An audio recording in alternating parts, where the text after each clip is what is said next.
One.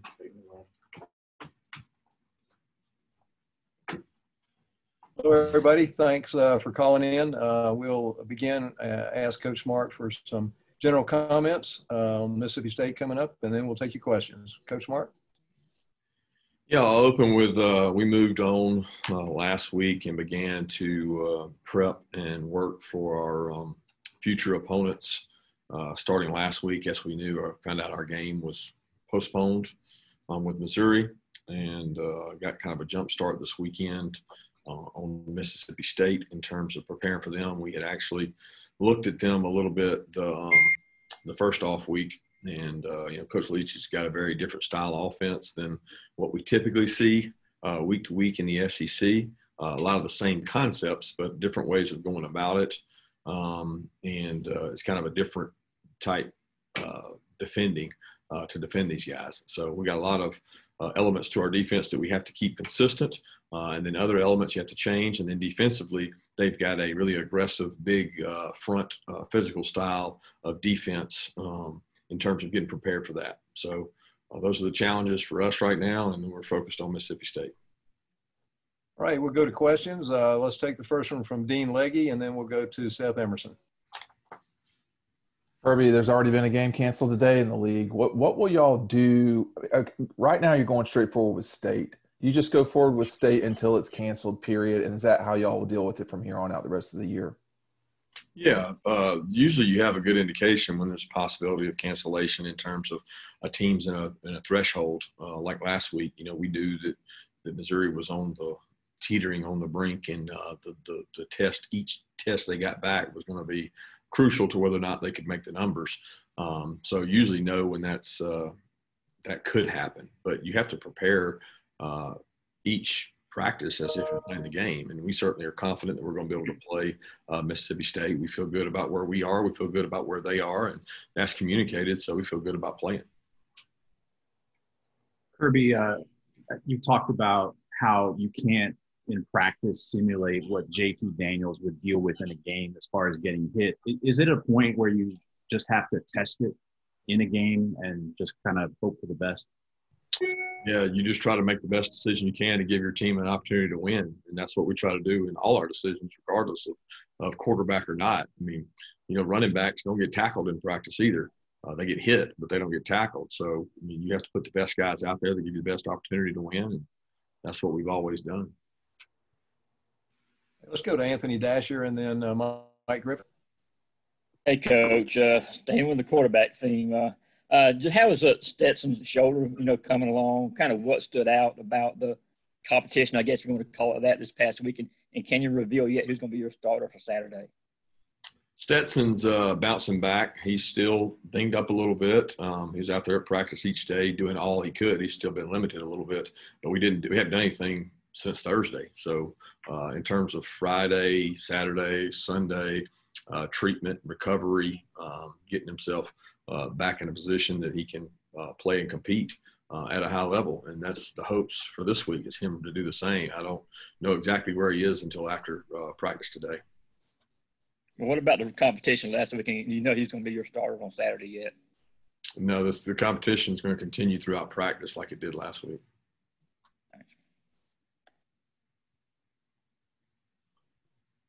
Yeah, Kirby, just about these last four games and the mentality of your team, finishing strong and momentum. Can you put that into perspective in terms of what it would mean to recruiting, what it would mean to as you said, I think last week, the program legacy?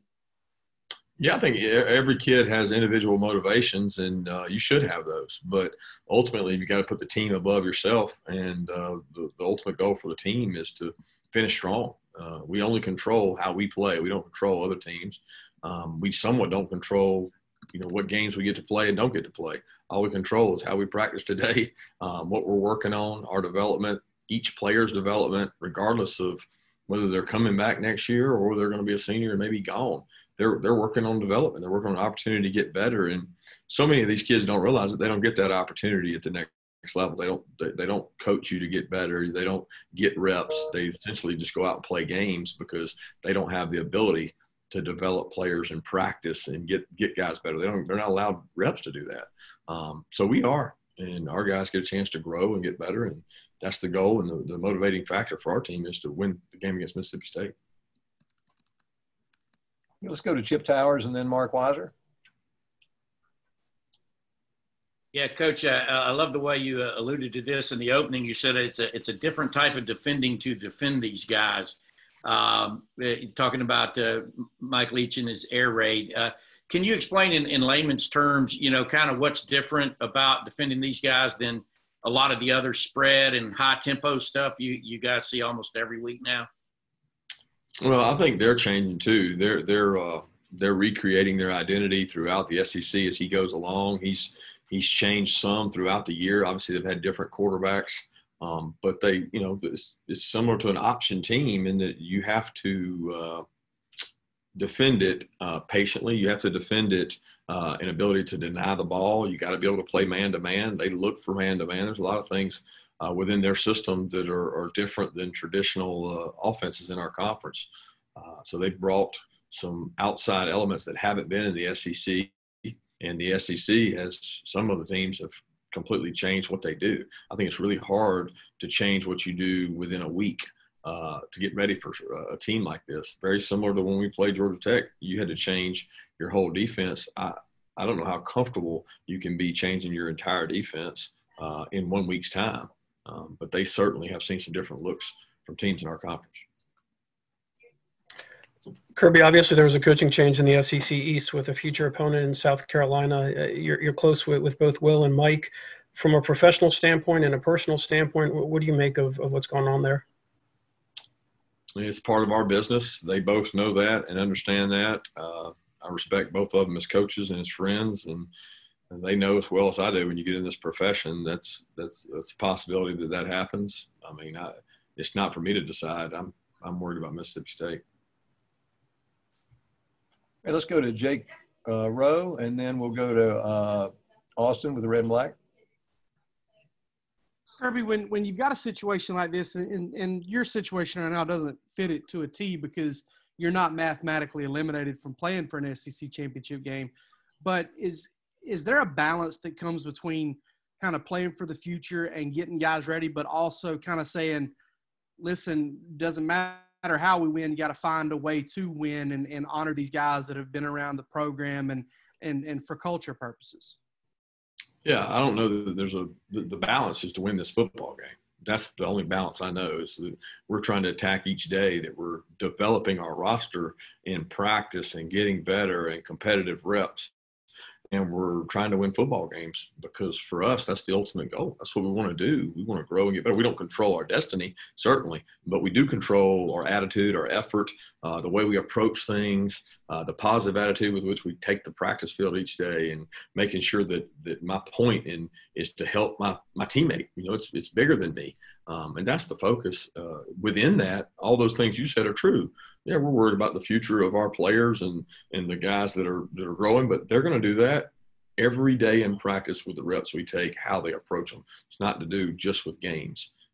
Games, we want to play the guys that give us the best opportunity to win the game. Hey, Kirby.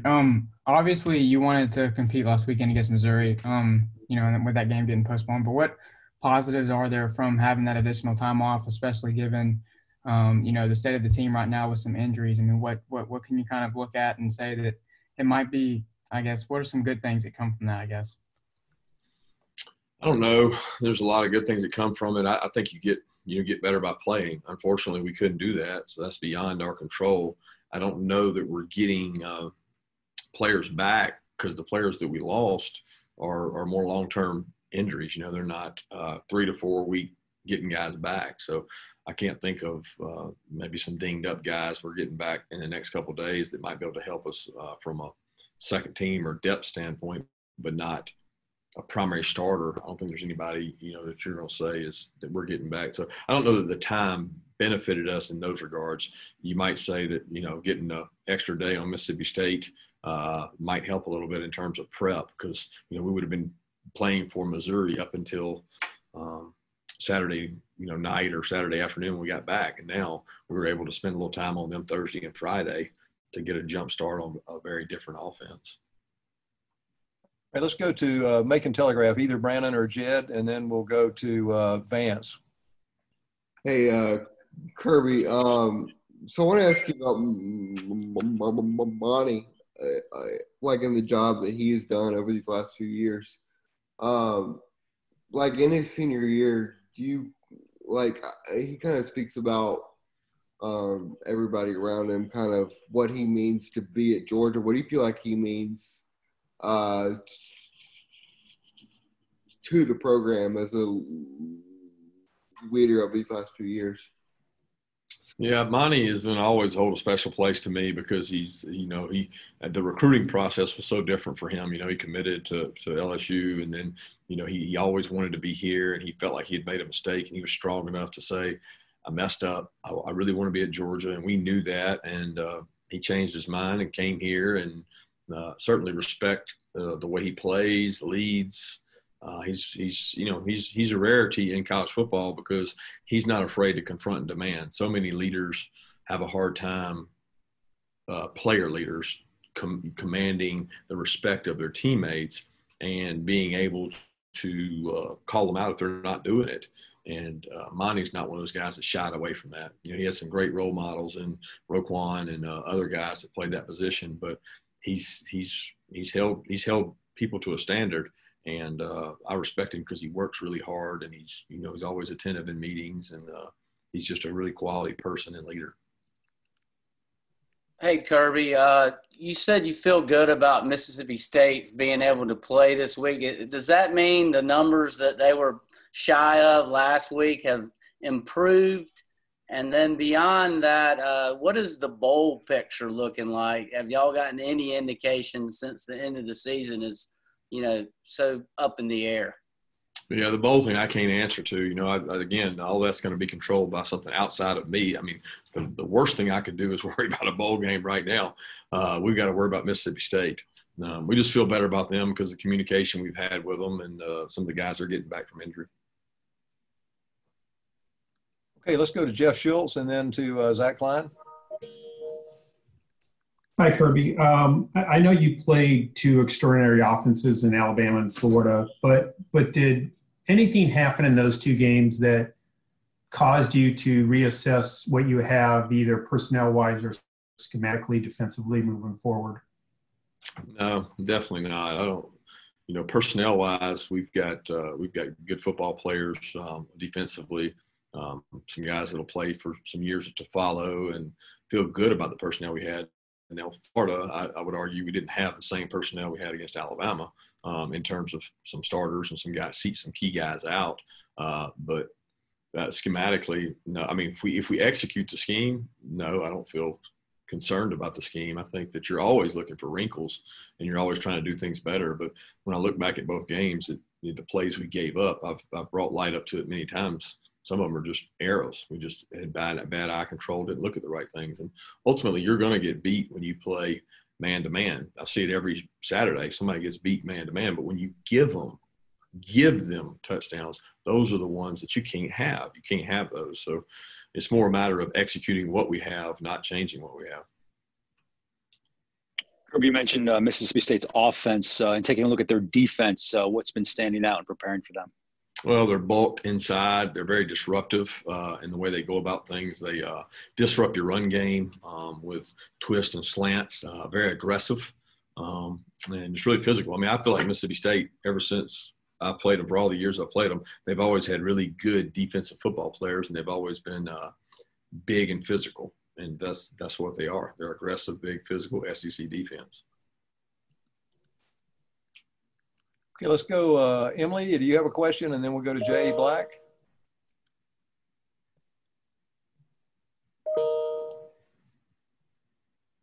Okay, Jay. Coach, I just want to clear up. What was your on-field work after the game was canceled Thursday, Friday, Saturday? Were you guys on the field at all? We practiced Thursday. So I remember the game was canceled on Wednesday. So we practiced on Wednesday, the day that it was canceled. And we used it more like an off week. And Wednesday and Thursday, we practiced and worked. But that was it. Friday, we had some other things going on, meetings and things like that. Thank you. Okay, let's go to Connor Riley, and then we'll go to Roddy Nabalsi. Hey, Kirby. KJ Costello was in the transfer portal this last January. I know you had taken on Jamie Newman, obviously, and then JT Daniels as a transfer. Was there ever any interest or communication in Costello, and what kind of player have you seen him be? I know he's a little dinged up right now.